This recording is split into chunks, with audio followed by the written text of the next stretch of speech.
Bolsonaro virou réu e hoje é um dia histórico. Histórico porque nunca antes na história deste país nós tivemos agentes do Estado respondendo um processo por atentar contra a democracia. O nosso passado, infelizmente, é de impunidade. E nós estamos fazendo um acerto de contas com a história do Brasil, para mostrar que nunca mais vai passar ileso ou desapercebido ataques contra o Estado democrático de direitos. E olha só, por 5 votos a 0, o Bolsonaro virou réu. Virou réu porque houve uma trama golpista, uma arquitetura e uma engenharia muito bem montada, que planejava matar o presidente da República, o vice-presidente, o ministro Alexandre de Moraes. Um golpe que planejava ter intervenção no Estado, que planejava caçar as urnas eletrônicas. Um golpe que tinha, inclusive, núcleos de atuação. Olha, tinha o núcleo ali da comunicação, o núcleo do jurídico, o núcleo que cuidava da manutenção do acampamento, o outro que buscava financiamento. Nada de espontaneísmo, pelo contrário, uma engenharia muito bem organizada. Eu queria lembrar os senhores e as senhoras que esse ano nós fazemos 40 anos da redemocratização do país. A nossa democracia ainda engatinha, porque nós temos que construir direitos para todas as pessoas. Mas há 46 anos atrás, quando foi aprovada a lei da anistia, nós sabemos que ela garantiu impunidade aos covardes que torturaram, assassinaram pessoas durante a ditadura militar. A lei da anistia perdoou os presos políticos que lutavam para a gente ter a redemocratização do país, mas também estendeu para os torturadores e os demais agentes do Estado responsáveis por tanta brutalidade, violência e retrocesso que o nosso país viveu. No dia de hoje, gente, Jair Bolsonaro, estou com a lista aqui, Alexandre Ramagem, que era ex-diretor da ABIN, Almir Garnier, que é ex-comandante da Marinha, o Anderson Torres, quem que se lembra dele? Ex-ministro da Justiça, Augusto Heleno, ex-ministro do GSI, Paulo Sérgio Nogueira, ex-ministro da Defesa, Braga Neto, ex-ministro da Casa Civil, Bolsonaro e Mauro Cid, que é aquele ajudantezinho de ordem dele lá da presidência. Viraram réus, vão responder processo e podem ser presos e condenados. Olha, até hoje, o Brasil não julgou nenhum civil, nenhum militar que perseguiu, executou e torturou pessoas durante a ditadura militar. Muito diferente de países aqui do nosso continente, da América Latina. Olha o processo que nós tivemos na Argentina, em que houve um tribunal, os torturadores foram julgados, condenados.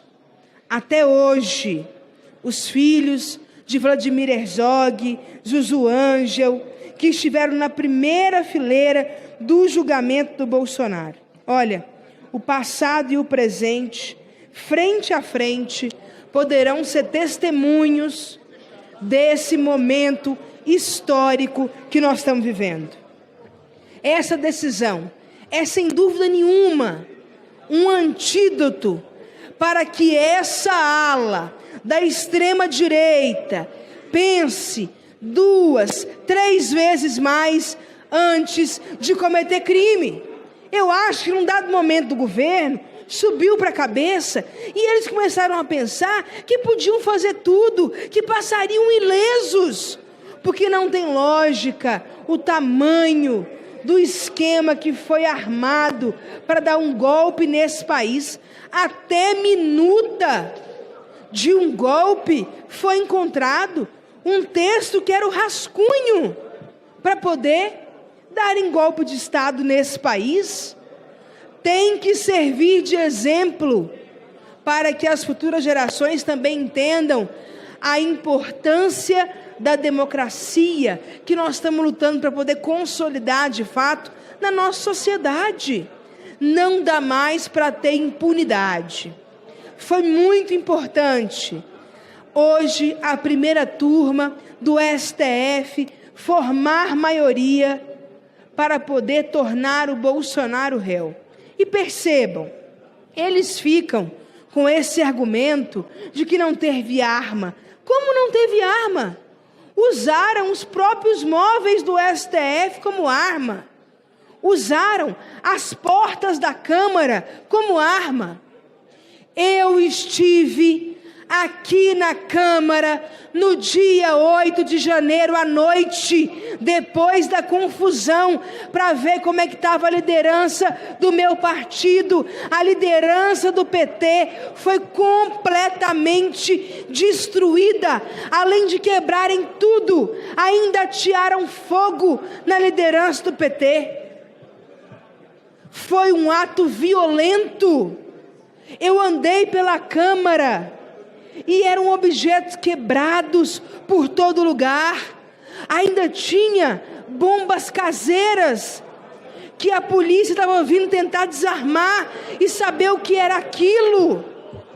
Eu andei aqui na Praça dos Três Poderes e vi que até a estrutura do ponto de ônibus foi utilizada como arma naquele dia.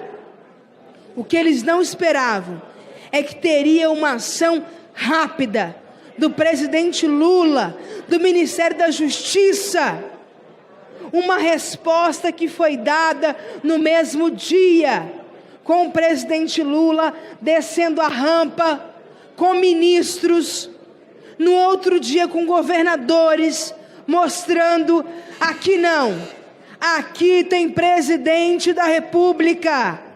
Aqui tem Estado democrático de direitos.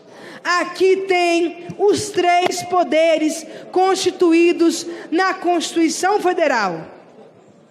Sem anistia para golpista. Bolsonaro na cadeia e a sua turma é que aguarde. Hoje, apesar de alguns deputados dizer que nós estamos felizes, não, eu estou até triste. Porque o que aconteceu no dia de hoje demorou muito. Faz 2 anos e 3 meses que acabou o resultado eleitoral no Brasil e também aconteceu a tentativa de golpe do Estado. Quem não lembra que logo após o término das eleições de 2022, onde se questionava a urna eletrônica, e muitos daqui foram eleitos pela urna eletrônica, mas só se questionava a votação para presidente, não se questionava a votação para governadores do estado de Santa Catarina, e tumultuaram a mente do nosso povo, enganando, mentindo, fake news. O julgamento de hoje, a justiça seja feita, todo mundo tem o direito de se defender, mas 5-0 para condenar réu, os autores da tentativa de golpe contra a democracia no nosso país. Estou triste porque demorou muito, mas muitas lágrimas já soltei. Quando uma presidenta eleita democraticamente, Dilma Rousseff, foi tirada da presidência da República, também sem nada ter feito de injustiças. Pedaladas, todos os governadores deram e dão. A presidenta Dilma foi um golpe, sim, que aconteceu no nosso Brasil. O Brasil sempre viveu de golpes, né? Sempre viveu de golpes. E a tentativa de golpe do inelegível também teria acontecido se não tivesse a firmeza do presidente Lula, dessa baderna que aconteceu no dia 8 de janeiro e dessas mentiras que têm acontecido. Então, que se defenda, porque o presidente Lula foi preso 580 dias por um juizinho lá de Curitiba, da República, que também cometeu uma injustiça, e logo depois de condenar o presidente Lula, ele foi ser ministro de quem? Do inelegível. Mas ele também teve um golpe, né? Porque o inelegível descartou ele do Ministério da Justiça. Então, não estou feliz, não. Eu estaria feliz se a gente tivesse aqui um Brasil respeitoso, democrático, que a gente defenda o resultado das urnas. Nós fomos ali, o povo brasileiro foi para as urnas. Respeitem, deixe o presidente Lula trabalhar. E tem feito muito nesses 2 anos e 3 meses. Ele reconstruiu o nosso país com as políticas públicas em benefício de homens e mulheres, de investimentos que têm acontecido em todos os estados da nossa federação, garantindo inclusive o direito da criança e do adolescente. O pé de meia para evitar a evasão escolar, o Bolsa Família tirou o Brasil mais de milhões de brasileiros que saíram do mapa da fome, o Mais Médico, farmácia popular, as obras do Programa de Aceleração e Crescimento, que muitos deputados de outros partidos também não aprovam, mas quando chegam no seu estado, no seu município, inclusive mente, dizendo que a obra deles, que a ambulância que levaram para os municípios, para os estados, é deles. Não, são eventos e programas do governo federal, que agora, no meu estado, por exemplo, de Santa Catarina, eu consigo visualizar as obras do presidente Lula, em cada município catarinense. Basta ver aonde os prefeitos vêm buscar recursos no governo federal, porque o governador de Santa Catarina não deu nada ainda para os municípios catarinenses. Santa Catarina passando levado a sério, mas os investimentos não têm acontecido. Não disse ainda para que veio, a não ser para criticar o governo do presidente Lula, que tem feito muito. E para também minha tristeza, é que nós vivemos um momento de ditadura no nosso país. Esse ano completamos 40 anos da redemocratização. E precisamos celebrar e vigiar constantemente a nossa democracia. Mas no meu estado, no estado de Santa Catarina, como foi feito com o ex-deputado morto pela ditadura, Rubens Paiva, que agora se cometeu a justiça, inclusive da certidão de óbito, que muitos de vocês viram o filme Ainda Estou Aqui. Essa é a história do nosso país. No estado de Santa Catarina, um ex-prefeito da cidade de Balneário Camboriú, conhecido carinhosamente por Pio, também foi levado pela ditadura militar. Também os seus restos mortais foram colocados em outras cidades. E hoje, senhoras e senhores, na Câmara de Vereadores de Balneário Camboriú, onde votaram um requerimento para fazer a correção das atas da Câmara. Obrigado, deputada. Concluiu.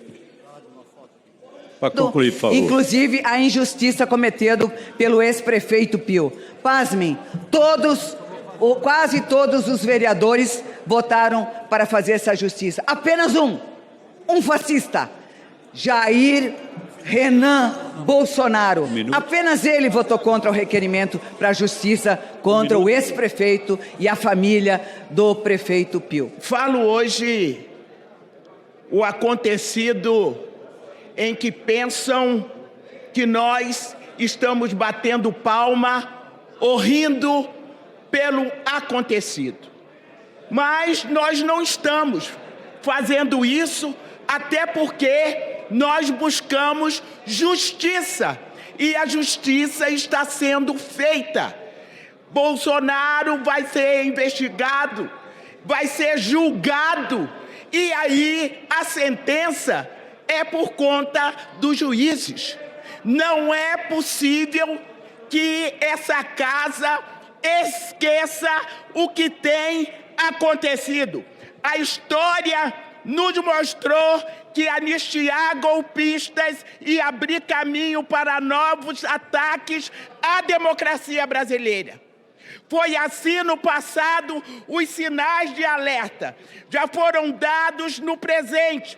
Vandalismo em Brasília, atentado com carro-bomba, homem-bomba, tentativa de hackear as urnas, ataques à justiça eleitoral. Ora, como nós poderíamos, como defensores da democracia, achar que bastávamos nós, rindo, batendo palma, resolveria essa situação. Não! Nós estamos aqui porque nós entendemos de que o que está sendo feito hoje é o início do que já deveria ter sido feito. É inaceitável que nós, que temos o mandato parlamentar na defesa do povo brasileiro, concordar em anistiar não apenas vandalismo, mas golpe na democracia brasileira. É importante dizer isso, porque nós estamos assistindo hoje um pedacinho daquilo que faltou para Luiz Inácio Lula da Silva quando um juiz resolveu fazer campanha eleitoral antecipada para impedir que Lula fosse candidato, colocá-lo na prisão. E nós ouvimos chacotas, bateram palmas, nos xingaram aqui nesse plenário. Mas nós não faremos isso, porque nós estamos apoiando a justiça, porque queremos justiça. Nós queremos uma resposta firme com relação a tudo isso que vem acontecendo. Não é possível mesmo que nós não tenhamos aqui o desejo e a vontade de ver um país democrático e livre. Não é possível. Nós estamos assistindo aqui uma verdadeira ditadura da desordem. Não podemos, às vezes, sequer ocupar a tribuna para falar. Intolerantes das diferenças. Não é bom para a democracia.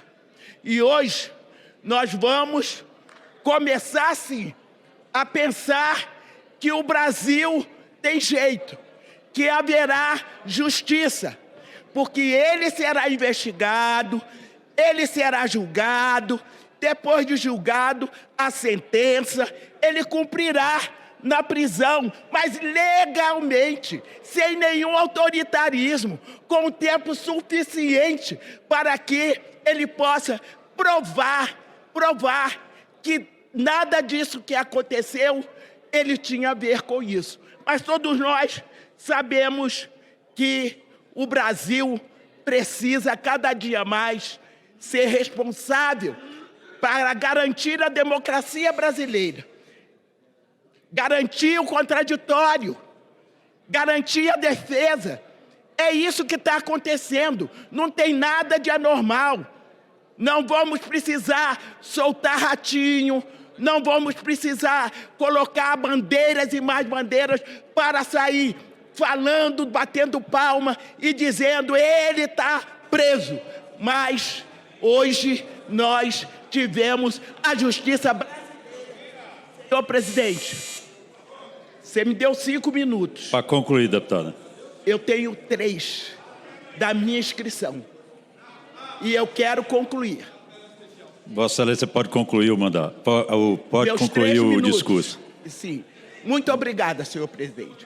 Dito isso, senhor presidente, eu quero também dizer que o presidente Luiz Inácio Lula da Silva, acompanhado do deputado Hugo Mota, do presidente do Senado, Davi Alcolumbre, dos ex-presidentes da Câmara, Arthur Lira, e do Senado, Rodrigo Pacheco, ministros e parlamentares, o presidente Lula está no Japão para fortalecer e ampliar as parcerias comerciais entre os dois países, como a carne brasileira, a transição energética e também aproximar o Japão do Mercosul. Em declaração conjunta à imprensa no dia de hoje, quarta-feira, Lula é o primeiro e o primeiro-ministro japonês anunciaram 10 acordos bilaterais e 80 instrumentos de cooperação firmados em áreas como a agricultura, a indústria, o meio ambiente, a ciência e a tecnologia. Na manhã desta quarta-feira, o presidente participou do encontro com os representantes de sindicatos japoneses, bem como esteve presente na cerimônia de encerramento do Fórum Empresarial Brasil-Japão. Destaco essa viagem do presidente Lula com também a celebração de 130 anos de relações diplomáticas entre os dois países, que foram construídos pelo respeito mútuo e pela colaboração contínua. Não por acaso o Japão é o segundo maior parceiro do Brasil na Ásia, atrás apenas da China. É o 11º maior parceiro comercial do Brasil em todo o mundo. Esse é o Brasil que queremos, defendemos e lutamos. Senhor presidente, parcerias comerciais e diálogo, colaboração com o mundo. Isto é que foi fazer o presidente Luiz Inácio Lula da Silva no Japão. E o Japão é um país que tem relações até culturais com o Brasil, pois já criaram lá vários institutos, Brasil-Japão, Japão-Brasil, e nós encontramos nessa transferência, ou melhor, nesse combinado cultural, o Japão tem até uma escola de samba, que foi pelos brasileiros ali, que foram para lá para ensinar os japoneses. É muita alegria, é muito prazer. Fazer política com fé, com alegria, com prazer. Este é o governo de Luiz Inácio Lula da Silva.